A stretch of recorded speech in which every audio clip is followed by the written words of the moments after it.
Hi, I am doctor Akanksha Srivastava, welcoming you all on SBL YouTube channel. आज हम बात करेंगे 3 ऐसे कंडीशंस के बारे में जो कि लोगों को सेम लगती हैं पर होती नहीं है। बहुत लोगों को ऐसा लगता है कि अस्थमा, ब्रोंकाइटिस और COPD सेम कंडीशन है, पर ये बहुत अलग अलग है। आइए आज सिंपल लैंग्वेज में समझते हैं कि ये होते क्या है और इनका डिफरेंस क्या है।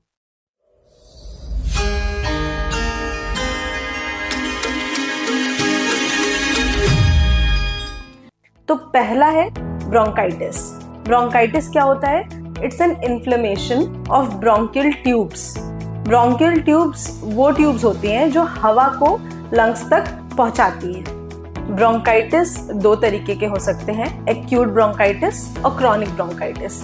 Acute bronchitis generally viral infection के बाद होता है, जैसे कि common cold.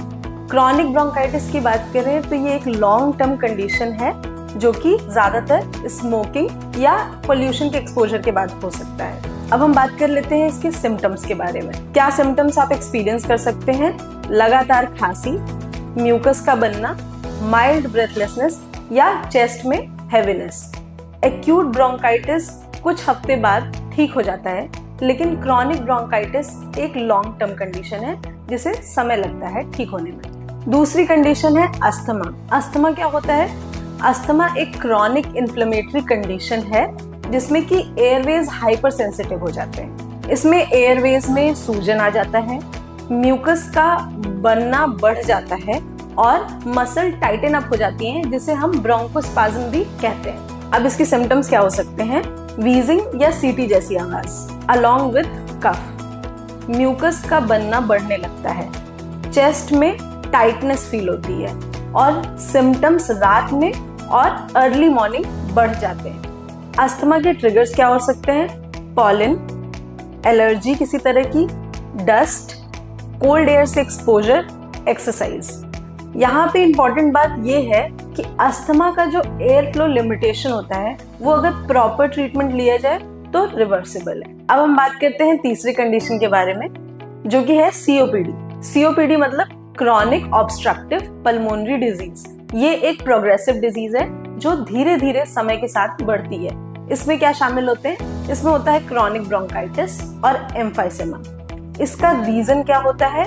Long term smoking या बहुत लंबे समय तक पोल्यूशन से एक्सपोजर भी इसका रीजन हो सकता है। इसके सिम्टम्स क्या हो सकते हैं? पुरानी लंबे समय तक चलने वाली खांसी, बलगम का बनना, धीरे धीरे बढ़ने वाला ब्रेथलेसनेस और लो स्टेमिना। ये एक क्रॉनिक प्रॉब्लम है। अनलाइक अस्थमा, COPD का जो एयर फ्लो लिमिटेशन होता है वो इरिवर्सिबल होता है, उसे वापस रिवर्स नहीं कर सकते। COPD एक परमानेंट लंग डैमेज है। आइए अब एक क्विक डिफरेंस समझ लेते हैं इन तीनों कंडीशन में। ब्रोंकाइटिस क्या होता है? ये एयरवे का इन्फेक्शन या इन्फ्लेमेशन है, इन्फेक्शन इन द एयरवे और इन्फ्लेमेशन। अस्थमा क्या है? अस्थमा एलर्जी से रिलेटेड एयर फ्लो लिमिटेशन है जो कि अगर प्रॉपर ट्रीटमेंट लिया जाए तो एक रिवर्सिबल चीज है। COPD परमानेंट लंग डैमेज है जो ज्यादातर क्रॉनिक स्मोकर्स में देखा जाता है और ये कंडीशन रिवर्सिबल नहीं। अस्थमा ज्यादातर बच्चों और यंग एडल्ट्स में देखा जाता है।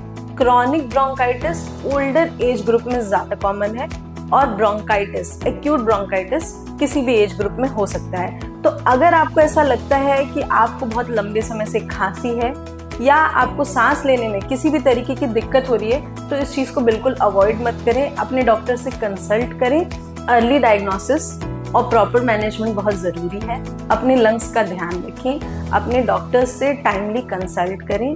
Stay healthy, take care, and if you like the content, subscribe to the channel. Thank you.